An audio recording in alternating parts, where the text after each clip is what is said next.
শনিবারের বিকেলটায় মা আর গিন্নিকে নিয়ে বেরিয়ে পড়লাম মেলার উদ্দেশ্যে। ইনার সার্কেল ম্যাঙ্গো উৎসব, আমের মেলা।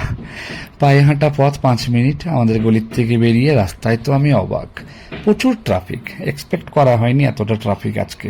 পায়ে হাঁটা পথ অবশ্য, আজকে হেঁটেই বেরিয়েছিলাম, গাড়ি আর বাইক নিয়ে সম্ভব না এই রাস্তায় যাওয়া।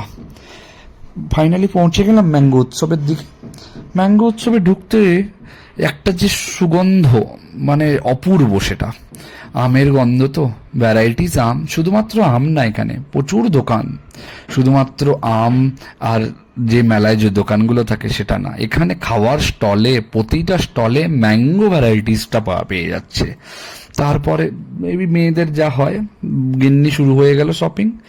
হোম ডেকোর থেকে শুরু করে জুয়েলারি, তারপরে কাপড় জামা তো আছেই, কাপড় জামা ছাড়া বিভিন্ন ধরনের আচারের দোকান, তারপরে ছোট ছোট বাচ্চাদের খেলনার দোকান। যেখানে এই দোকানটায় আমার একটু চোখটা পড়ে গেল। অনেকদিন পর এরকম অস্বাভাবিক কিছু দেখলাম।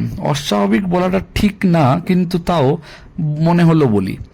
যেখানে ছোট ছোট খেলনা বাটির থেকে শুরু করে টিফিন, তারপরে অনেক কিছু গ্লাস, বাটি, কেটলি, মানে যেগুলো বাচ্চারা পুতুল খেলার টাইমে ব্যবহার করে সেগুলো। তারপরে তো ব্যাঙ্গালোরের মেলা মানে আচারের সম্ভার।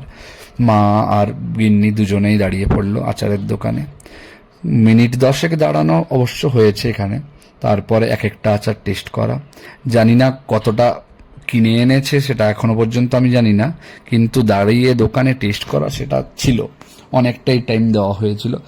আমের থেকে শুরু করে তেঁতুল, কাঁঠাল, তারপরে তো ভ্যারাইটিস, তারপরে এই যা হয় আর কি। আজকের মতো এখানেই শেষ করলাম। ভালো থাকবে।